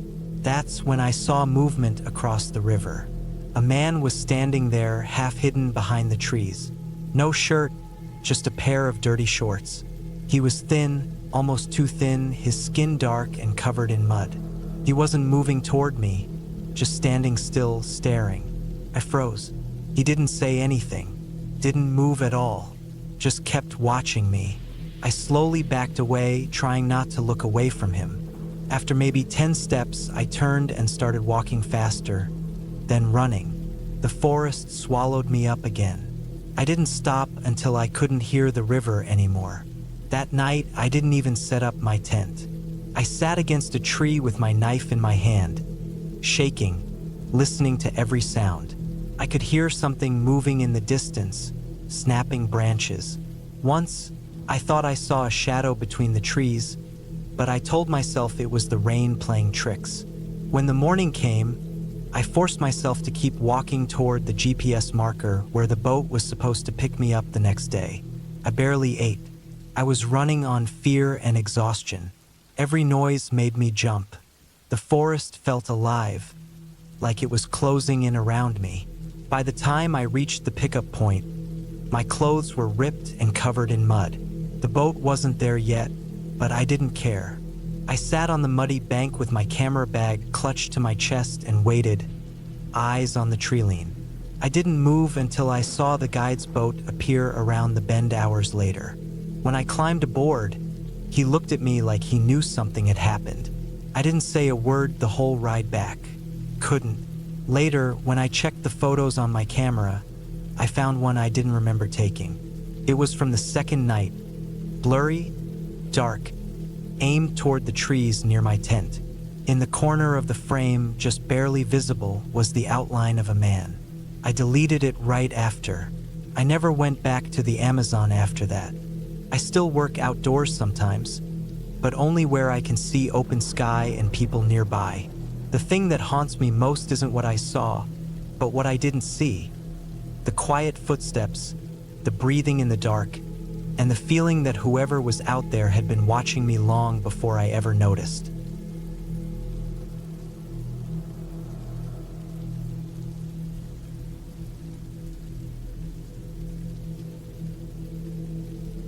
It was the summer of 2017 when I decided to go camping on an old farm in southern Kentucky. I was 24 at the time, living a pretty plain life, working long shifts at a hardware store, sleeping late, and repeating it all over again. I needed a break from everything, and I didn't have the money for any kind of real vacation. A friend of mine mentioned this huge abandoned property his uncle used to own, miles away from any town, with open fields, some old barns, and a stretch of woods behind it. He said people used to camp out there sometimes, so I figured why not. I packed my tent, a small cooler, a flashlight, and enough food for a weekend. I didn't tell anyone exactly where I was going. I just wanted to be away from people for a while. I got there around noon on a Friday. The road leading to the farm was narrow and rough, full of cracks and weeds breaking through the asphalt. It had clearly not been used much for years. The land stretched out endlessly on both sides. Flat fields with tall grass, patches of trees, and an old barbed wire fence running along the edge. The sky was wide and pale blue, and it was one of those hot, still days where the air barely moved. When I finally reached the gate, it was hanging crooked on one hinge, with rusted metal and vines tangled around it. I parked my car just off the dirt road and walked in with my gear. The farm itself looked forgotten. The house was nothing but a rotting frame, roof half gone, windows smashed, and walls leaning inward. A few barns and sheds stood around it, their wooden boards gray and split. There was a strong smell of old hay, soil, and something else, like stale water or mold. I picked a spot about 50 yards from the main barn, near a patch of trees that offered a bit of shade. The grass was dry and yellow, and I could hear insects buzzing everywhere. I set up my tent, lit a small fire, and tried to settle in. As the sun went down, the air cooled, and everything got quiet except for the sound of crickets. The open fields looked darker than I expected, like the night swallowed them completely. The old barn loomed in the distance, tall and uneven, its doors barely hanging on. I remember feeling uneasy for no clear reason, but I brushed it off as nerves. It was my first time camping alone. Around 9 or 10 p.m., I noticed a faint light in the distance. It wasn't bright, just a dull flicker somewhere deeper across the field, near the tree line. I thought maybe it was someone's farmhouse or maybe a lantern from another camper. But this place was supposed to be miles from anyone else.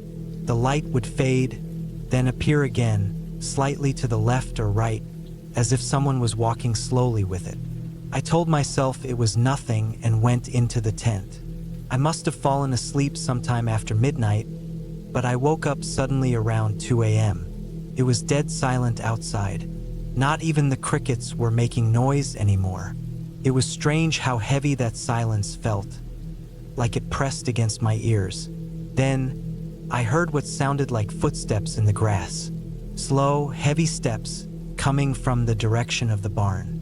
I froze, holding my breath, thinking it could be an animal. But the steps were too steady, too human. They crunched through the dry grass, stopping now and then, like whoever it was kept pausing to listen. I stayed completely still, trying to make sense of it. I didn't move, didn't even breathe too loudly. The footsteps stopped near my tent for what felt like a full minute. I could almost feel someone standing there, just outside the thin fabric. Then the sound started again, walking away this time, heading toward the woods. I didn't dare look outside. I just stayed there, staring at the roof of my tent, waiting for it to start again. But it didn't. The next morning, I got out and checked around. There were flattened patches of grass near the tent, like someone had walked through during the night. I looked for prints, but the ground was too dry to show any clear ones. Still, it was obvious someone or something had been there. I thought about packing up, but I convinced myself maybe I'd imagined it. I didn't want to drive hours back just because I got spooked. I spent most of the day exploring the place. Behind the barn, I found a large pit, half filled with junk. Old tools, broken glass, rusted metal, and what looked like the frame of an old truck. The barn itself was full of empty feed sacks and a few rotted barrels. By afternoon, I felt more relaxed again. I cooked some food, sat in the shade, and tried to enjoy the quiet. When evening came, the light turned orange and the sky went hazy. I kept glancing at the tree line where I'd seen the flicker the night before. I didn't see anything, but as soon as it got dark, I started feeling uneasy again. Around 11 p.m., the wind picked up and started moving through the tall grass, making a low, whispering sound. My fire had died down, and I was sitting there with my flashlight on my lap, listening. Then I heard a noise again. Not footsteps this time, but the creak of something metal moving. It sounded like the barn door swaying back and forth. I aimed my flashlight toward it, and that's when I saw something. The door was open now, and someone was standing halfway inside. The light caught a shape, a man, or what looked like one. He wasn't moving. He was just standing there in the darkness, facing my direction. I couldn't see his face, only his outline, and what looked like a long coat hanging off him. My whole body went cold. I didn't know what to do. I shut the flashlight off, hoping he hadn't noticed me. I sat there in the dark, waiting, listening. A few seconds later, the creaking stopped. When I turned the light on again, the door was closed. He was gone. I went straight into my tent and zipped it up, heart racing. I didn't sleep at all that night. I kept hearing faint sounds outside, like something brushing through the grass, then a distant metallic clank. I was counting the hours until daylight. When morning finally came, I stepped out carefully. The air felt heavy, humid. I looked toward the barn and I froze. There were fresh marks in the dirt, boot prints, clear ones this time, going from the barn to my tent and then back again. Whoever had been there last night had come right up to where I was sitting. That's when I decided I was leaving. I packed everything as fast as I could, not even bothering to fold the tent properly. As I was walking back toward my car, I noticed something near the fence line. It was an old truck parked halfway in the tall grass, rusted out and covered in dirt. I hadn't seen it before. The back door was open, and inside were piles of old blankets, bottles, and wrappers, like someone had been living there recently. There were even boot prints leading from the truck toward the barn. That was enough for me. I got in my car and drove out of there without looking back. A few weeks later, I looked up the place online. It turned out that part of the property used to belong to a man who disappeared years ago after being suspected of breaking into nearby farms. They said he lived off abandoned land, sleeping in barns and sheds, stealing food, and moving every few months to avoid being caught. No one ever found him. Some thought he died out there somewhere. Others believed he was still around, drifting from place to place. I never went camping alone again after that. Every time I pass an open field or an old barn, I still get that same uneasy feeling in my stomach. The same one I had that night when I saw the figure standing in the barn. Sometimes I think about how quiet it was, how close he must have been, standing just outside my tent in the dark, listening to me breathe. And what keeps me up most nights is knowing he didn't just stumble upon that place by accident. He had been living there. I had been camping in his spot.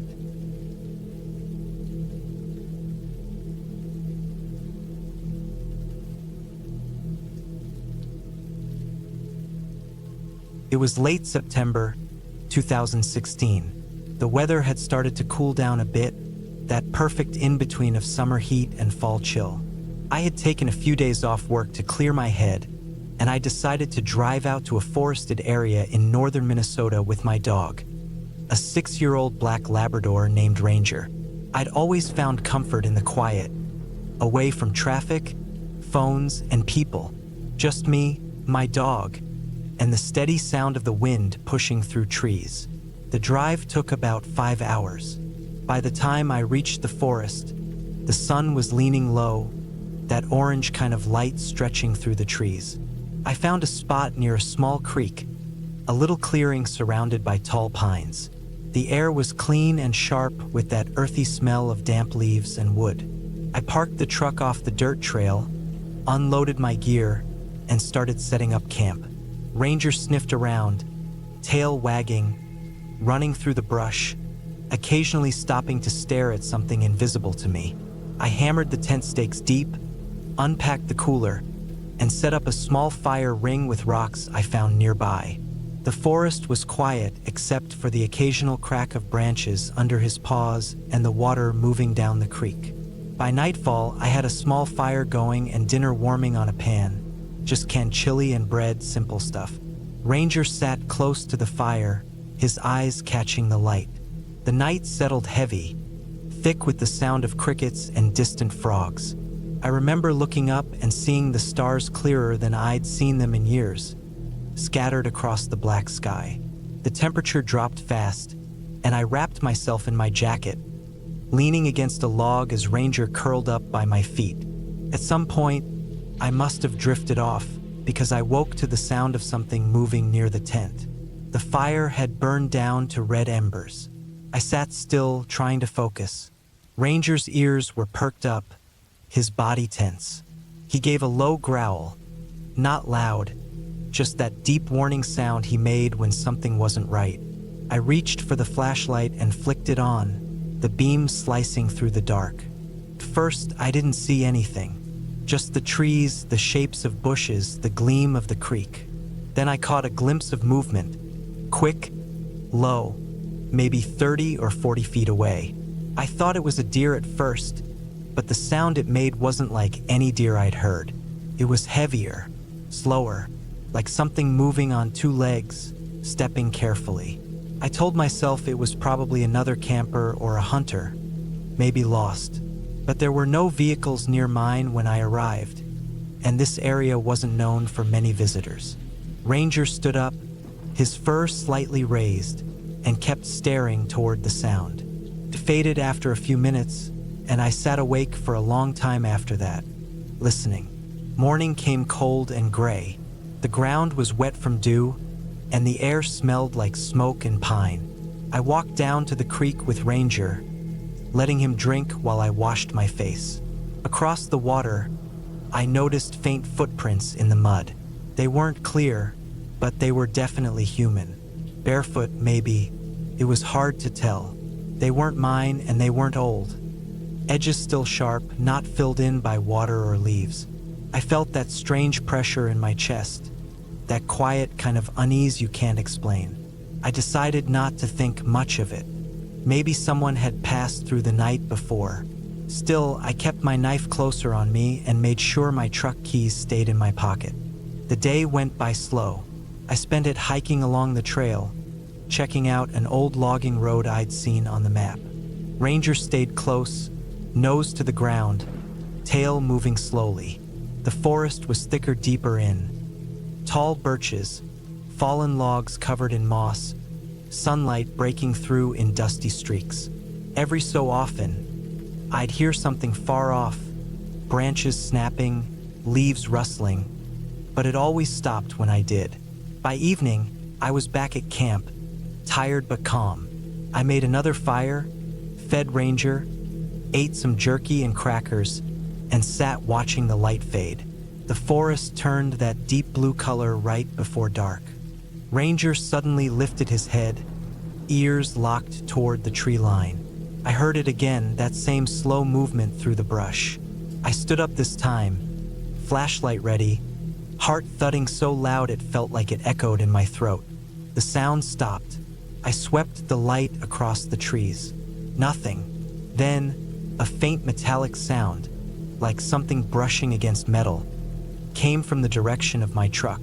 I walked toward it slowly, every step careful on the damp leaves. Ranger followed close. When I reached the truck, I saw it immediately. The driver's door was slightly open. I knew for certain I'd shut it. My stomach dropped. I shined the light inside. Nothing missing at first glance. Backpack still there, cooler in the back, glove box closed. Then I noticed it. Muddy prints on the side of the door. Not paw prints, not shoe prints either. Just smudged, wide, bare shapes. I shut the door hard, locked it, and went back to the fire. Ranger wouldn't settle. He kept pacing, ears twitching toward the dark.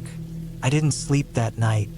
I just sat by the dying fire, gripping my flashlight and knife, trying to listen through the sounds of the woods. Around 3 a.m., the forest went completely silent. No crickets, no frost, no wind.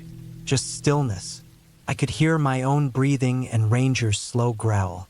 Then, faintly, I heard it again, that same movement closer this time. The firelight flickered, and I saw the outline of something behind the trees. Tall, maybe 6 feet, moving slow. My hand shook so hard I could barely hold the light steady. It stood there for a few seconds, maybe longer, then turned and disappeared into the dark. I stayed frozen. Ranger barked once, sharp and deep, and that broke the silence. Whatever it was crashed through the trees, moving fast now. I could hear branches snapping, footsteps fading away until they were gone completely.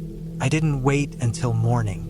I threw my gear into the truck as soon as the first light showed between the trees. Ranger jumped in, tail down, still tense. The air felt heavy, damp, like the forest was holding its breath. When I started the engine, I saw something in the mud by the fire pit.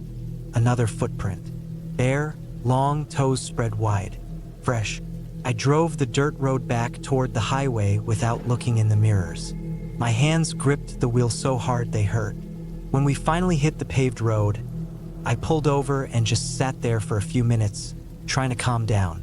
Ranger climbed into the front seat and pressed against me, whining softly.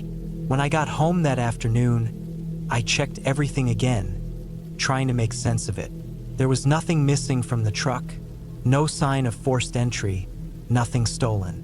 Just those prints and that feeling that someone or something human had been watching us. A few days later, I told one of my friends who hunts up north about it. He told me that part of the forest used to have squatters years ago. People living deep in the woods, far from anyone, surviving off what they could find. Most left when the land was bought up, but he said every now and then, someone still spots signs that people live out there. Hidden shelters, old fires, food wrappers miles from any trail.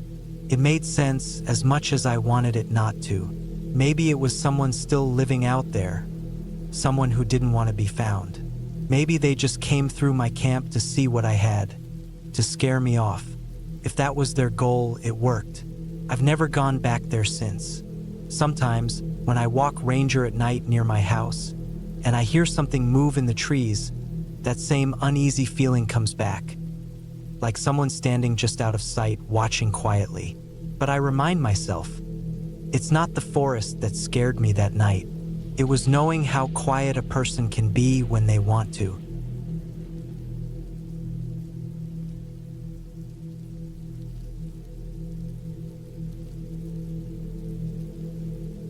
It was late October of 2016, and I had taken a few days off work to go camping alone in the Lake District, up in the north of England. I was 28 back then, and it was the first real break I'd given myself in months. I'd planned to spend 3 nights out there, away from everything. No phone, no noise, no people. Just silence, air, and space. I packed light. A small tent, a sleeping bag, a small gas stove, and enough food for a few days. The plan was to set up camp near a quiet patch of forest, not too far from a small stream I'd seen on the map. The drive from Manchester took around 3 hours. The roads narrowed the deeper I went, twisting through hills and tiny villages until I finally reached a small gravel pull-off by the woods. The sky was heavy with clouds, that dull gray that feels like it's holding back rain. I parked the car and started walking down a narrow trail, carrying everything on my back.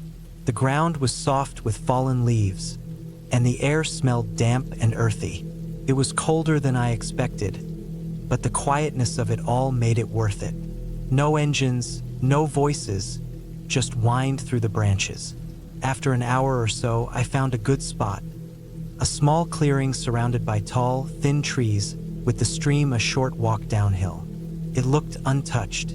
I pitched my tent there and set up a small fire pit with a ring of stones.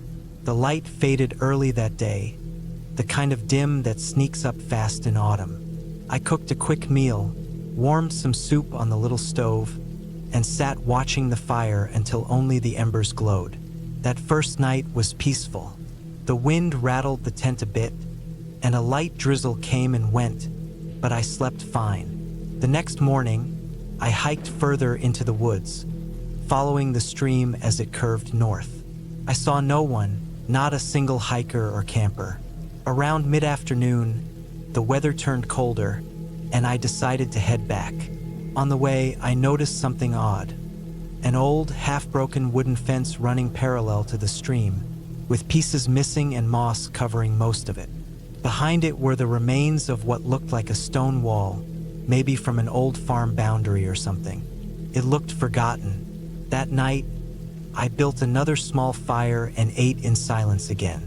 It was darker than the night before, no moon visible through the thick clouds. Around midnight, I woke up suddenly. At first, I thought it was just the wind, but then I heard a sound that didn't fit. It wasn't an animal. It was a slow, steady crunching, like boots on wet leaves.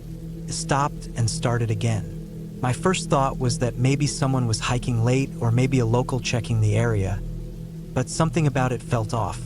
The steps weren't in a clear direction. They circled, pausing and continuing again. I lay still, breathing slow, listening. Then silence. I waited for a long time before drifting back to sleep. The next morning, when I stepped outside the tent, the first thing I saw was a small footprint in the mud. It wasn't mine. It was deeper, larger, with the heel pressed in more than the front. It had rained lightly, so it couldn't have been more than a few hours old. I looked around but saw nothing else disturbed. No sign of anyone nearby. I told myself it was probably just someone walking by early in the morning. Still, I couldn't shake the uneasy feeling that came with knowing someone had been close to my tent while I was asleep. That day, I didn't hike far. I stayed around the camp, gathered some dry wood, and cleaned the area near the stream. Every now and then, I looked around the trees, scanning for any sign of movement. There was nothing. The forest was dead quiet except for the sound of the stream and the occasional crow in the distance. By late afternoon, I decided I would pack up early the next morning and head home. Something about the place didn't feel right anymore. That night, I didn't start a fire. I didn't want the light to give away my position if anyone was around. I ate cold food, zipped myself into the tent, and tried to sleep early. But the unease was stronger this time. Around 2 a.m., I woke again. This time not from noise, but from a faint flicker of light outside.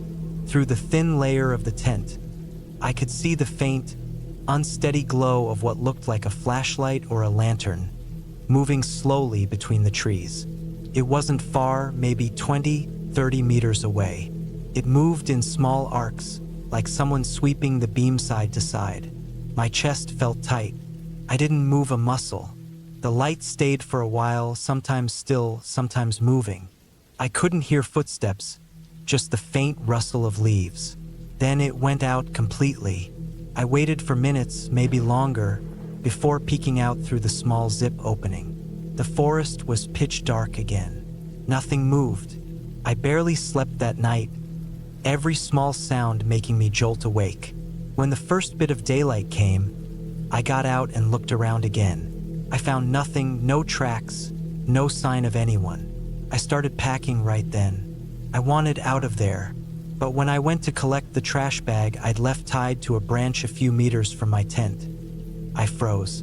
The bag had been torn open, not by an animal. The knot was undone cleanly, and the contents, empty cans, wrappers, some old food scraps, were scattered neatly in a small pile, almost arranged. Someone had done that. Not a fox, not the wind. Someone had gone through my things. I didn't even stop to eat breakfast. I packed everything in a rush, double-checking the ground for anything left behind.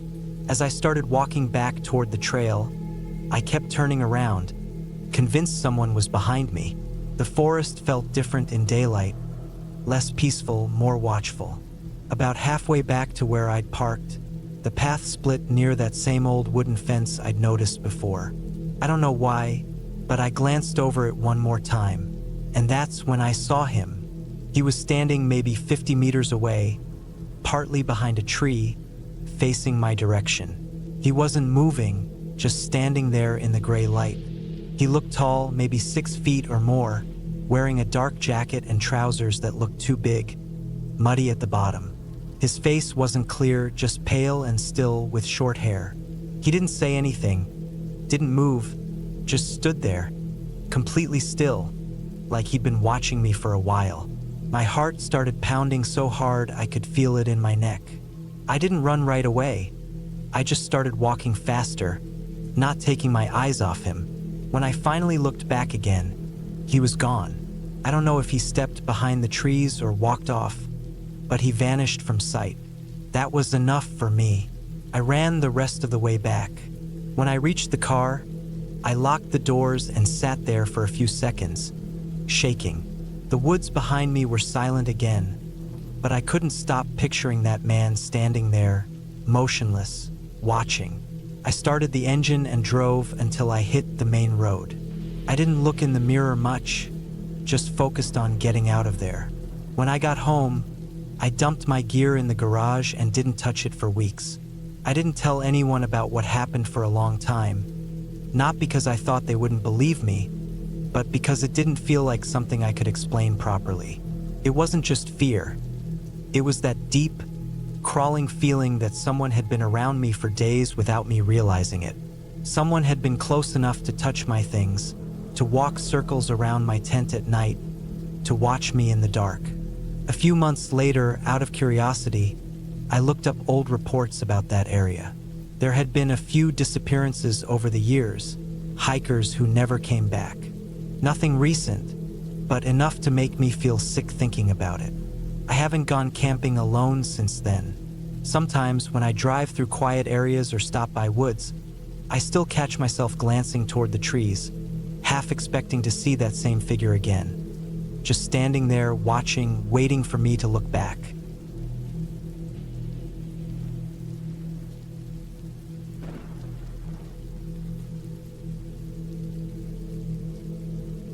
It was mid-September 2014. The weather was starting to cool down, but the days were still long enough to make camping feel worth it. I had just turned 25 a few months before, and after weeks of sitting behind a desk, I wanted nothing more than to get away from everything for a few days. I packed my tent, a sleeping bag, some food, and my old hiking boots, and drove north into the Scottish Highlands. I wasn't going to a campsite, just a quiet place near a lake I'd found years ago while hiking with a friend. It was completely out of the way, no mobile signal, no people, just wild open space and still water. It took me almost 5 hours to reach it. The dirt road that led to the lake had become narrower since the last time I was there, with branches brushing against both sides of the car as I drove through. I parked a few hundred meters from the water, near a slope covered with damp grass and scattered rocks. It was already late afternoon, the kind of gray light that makes it hard to tell the time. I unpacked slowly, setting up the tent while listening to the soft sound of the wind in the trees. The silence was the first thing I noticed once I stopped moving. There weren't many birds, and the air felt heavy, like it had just rained even though it hadn't. I walked down to the water, crouched and touched it. It was freezing. The smell of mud and pine hung in the air. After setting up camp, I lit a small fire using some dry wood I brought, cooked a tin of beans, and sat near the flames until the darkness crept in. I didn't bother checking the time, but it must have been around 9 p.m. The moon was only half full, but it gave enough light to see the outline of the trees across the lake. The night felt thick. There were no city lights, no faint traffic hum, just the fire crackling and the occasional sound of water moving gently against the shore. I started to feel uneasy around midnight. There was no specific reason for it. It was just that sense you get when the quiet starts to feel too perfect. The fire had burned down to glowing embers, and I could hear something faint, like the snapping of a twig, somewhere in the distance. I tried to ignore it. Forests make sounds, animals move at night, that's normal. But then there was another sound, slow, crunching steps in the grass, not quick like a deer or rabbit. It sounded deliberate, heavy. I sat still and listened, holding my breath, stopped for a while, then started again, closer. My flashlight was inside the tent, a few feet away. I didn't move. I just stared out into the darkness. The footsteps came from the tree line, the side opposite the lake. They weren't rushing, just slow, steady movements that stopped and started again. After a minute, everything went silent again. I waited. Nothing. I finally stood up, grabbed my flashlight from the tent, and scanned the edge of the trees. The beam cut through the dark but revealed nothing, just the texture of bark and leaves. I turned in a slow circle, checking behind me. Nothing but the lake. I told myself it was probably an animal and forced myself to lie down in the tent. Sleep didn't come easily. Every little sound outside made my body tense. I lay awake for what felt like hours, until finally, I drifted off. When I woke up, the light outside was dim but blue, the kind that comes right before sunrise. My mouth was dry, and I could smell cold ash from the fire pit. As I unzipped the tent to get out, I froze. There were footprints in the mud near the fire. Not boot prints, bare feet. The ground was soft, and I could see them clearly. They started near the trees and went all the way around the fire, then toward the tent, stopping just a few steps from where I slept. The prints were large, definitely not a child's, and spaced like whoever it was had been walking slowly. I looked around, scanning the trees, my heart pounding so hard it made my chest hurt. No one was there. No sign of anything. The air was completely still. I didn't bother cooking breakfast. I just poured some water over the fire pit, packed my gear as fast as I could, and threw everything into the car. I told myself I'd just drive back to the main road and find a safer place to rest. But something about leaving felt wrong too, like I was being watched the entire time I packed. I didn't see anyone, but I kept catching myself glancing at the trees again and again. The drive back down that dirt track was worse. The narrow road forced me to move slowly, maybe 20 miles an hour at most. The trees leaned in close, branches scraping the car roof now and then. My hands were tight on the steering wheel, and I kept checking the rearview mirror even though there was nothing to see. I swear I caught a glimpse of something once, a shape between two trunks, but it was gone so fast I might have imagined it. When I finally reached the main road, I stopped the car and just sat there for a while, trying to calm myself. It was barely morning, the sun still low and weak. I looked down at my phone. No signal still. I decided to keep driving south until I found a service station. About an hour later, I stopped at one. I bought a coffee, sat in the car park, and tried to convince myself that it had been nothing more than a local wandering at night, or maybe some hiker who stumbled into my area. But something didn't add up. The prints, bare feet wide, deep into the mud, those weren't from someone casually walking around. It had rained lightly during the night, and the prints were fresh, pressed on top of the damp layer. Whoever had made them had come while I was asleep. That thought stayed with me for days.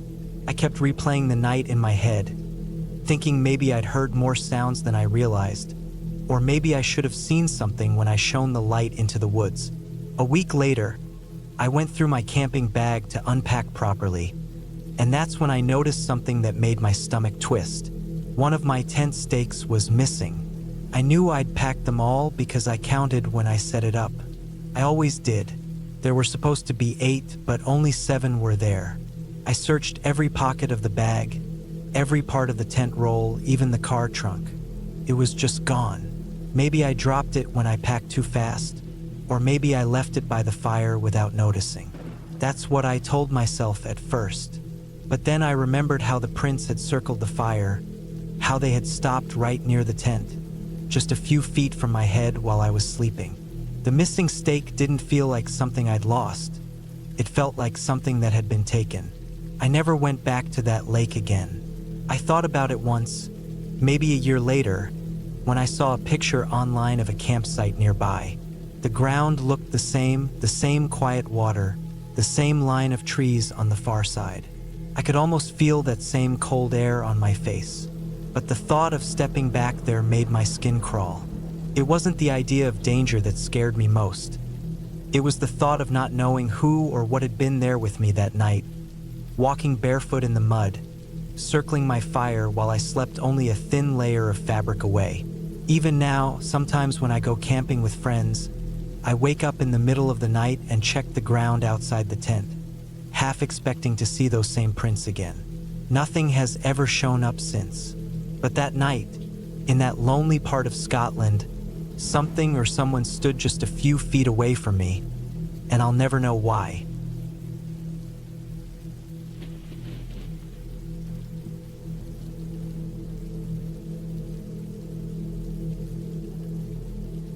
It was the summer of 2017 when I decided to take a solo camping trip across northern Arizona. I had just turned 28 and was working long hours at a construction company in Flagstaff. Life had started to feel like a loop. Same routine, same noise, same streets. I wanted to clear my head and get some quiet time, so I picked a remote area near the Kaibab National Forest. I'd read online that it was peaceful, not many tourists, and had miles of pine forests, rocky trails, and open clearings. That was exactly what I needed. I drove out early one Friday morning in my old gray pickup. The road stretched for hours, empty most of the time except for the occasional semi-truck roaring past. The further I got, the more the world seemed to thin out. Fewer houses, fewer road signs, just long ribbons of asphalt surrounded by empty fields and dark green treelines. When I reached the entrance to a narrow dirt road that led into the forest, I turned off the GPS. The road was rough, covered with patches of gravel and fallen branches. It twisted deeper and deeper into the trees. I didn't see another vehicle for miles. By the time I found a spot to camp, the sun was low and the sky was painted orange and pink. I parked beside a small clearing surrounded by tall pines and thick underbrush. The air was cooler up there, with that clean forest smell of pine and dry earth. I set up my tent near the edge of the clearing, made a small fire pit, and unpacked some food and a folding chair. It felt good to be away from everything. No voices, no machines, no buzzing city lights. That first night was quiet. I cooked some beans and hot dogs over the fire and watched the stars come out one by one. The night sky in that part of Arizona was incredible. So dark that the stars looked sharper than I'd ever seen. I sat for hours just listening to the fire pop and the wind whisper through the trees.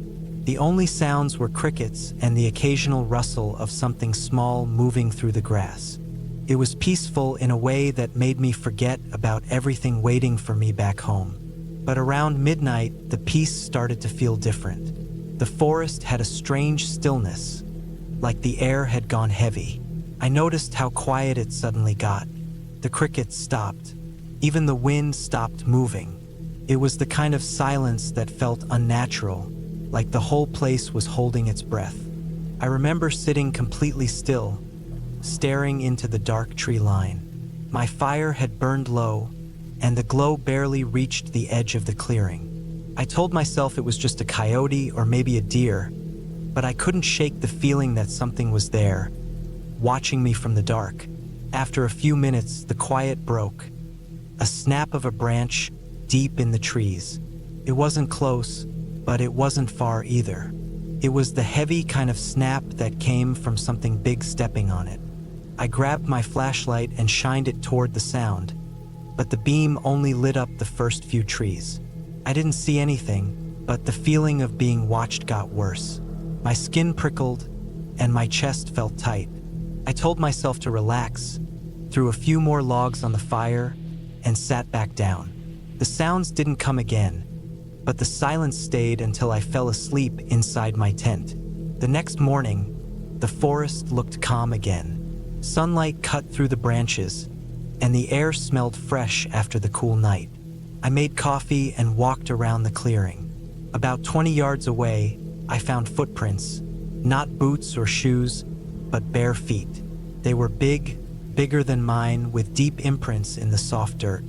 The tracks came from the trees, stopped near my fire pit, and turned back into the woods. I just stared at them for a long time. They didn't look fresh enough to be from the night before, but they weren't old either. The ground wasn't dry yet, and the edges of the prints still looked sharp. I tried to reason it out. Maybe a local hiker? Maybe someone just wandering barefoot? But this place was miles off any trail or road. I hadn't seen a single person since I got there. The more I thought about it, the more it didn't make sense. I tried to ignore it for the rest of the day. I went for a hike, took pictures, cooked lunch, and tried to enjoy the quiet again. But that image, the footprints by my camp, kept circling in my mind. I started noticing other little things too. Small details I'd missed before. A tree about 30 feet from my tent had scratch marks down its bark, like someone had dragged a knife or a rock across it. There was also a pile of old, burned wood deeper in the forest that looked like another campsite. But the ashes were cold and gray, like it had been abandoned for weeks. There was even a metal coffee mug still half buried in the dirt.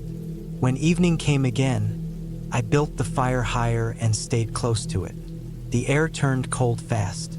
I didn't go for a walk, didn't wander off to look at the stars this time. I just sat by the fire, listening. Around 10 p.m., the forest went silent again.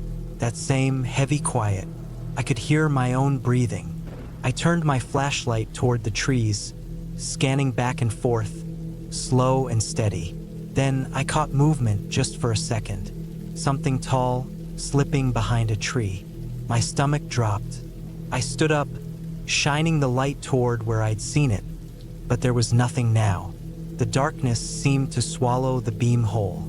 I could hear my heart thudding in my chest. I wanted to believe it was my imagination, but the noise I heard next proved it wasn't. The sound of slow, deliberate steps on dry leaves.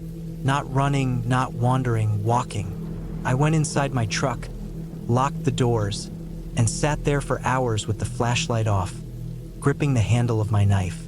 I could hear the faintest movements outside, like someone circling, stepping on twigs every few minutes, always keeping distance. Around 3 a.m., the sound stopped. I didn't sleep at all. When daylight came, I packed everything fast. My hands were shaking, and I kept checking over my shoulder. When I went to take down the tent, I saw a clear footprint right behind it. Another bare one, same as before, pressed deep into the soil. I threw everything into the truck and started the engine. The drive back down that dirt road felt endless. I didn't look back once. When I finally reached the main highway, I pulled over and sat for a while, just breathing. I kept thinking about those footprints, how close they were to my tent, how quiet the person or whatever it was must have been to get that close without me hearing. I tried to make sense of it for weeks afterward, but I couldn't. I told a few people from work about it later, but they laughed and said it was probably a homeless person or some hiker lost in the woods. Maybe it was. But even now, when I think about that night, about the slow steps circling my camp and the prints that came and went without sound, it doesn't feel like something random. I still go camping sometimes, but never alone anymore. I always pick spots with other people nearby, places with lights and sounds and signs of life. And every time I set up camp, I look for footprints first. I never found out who or what was out there in Kaibab that night, but I'm sure of one thing: I wasn't alone. And whoever it was, they'd been there long before I arrived.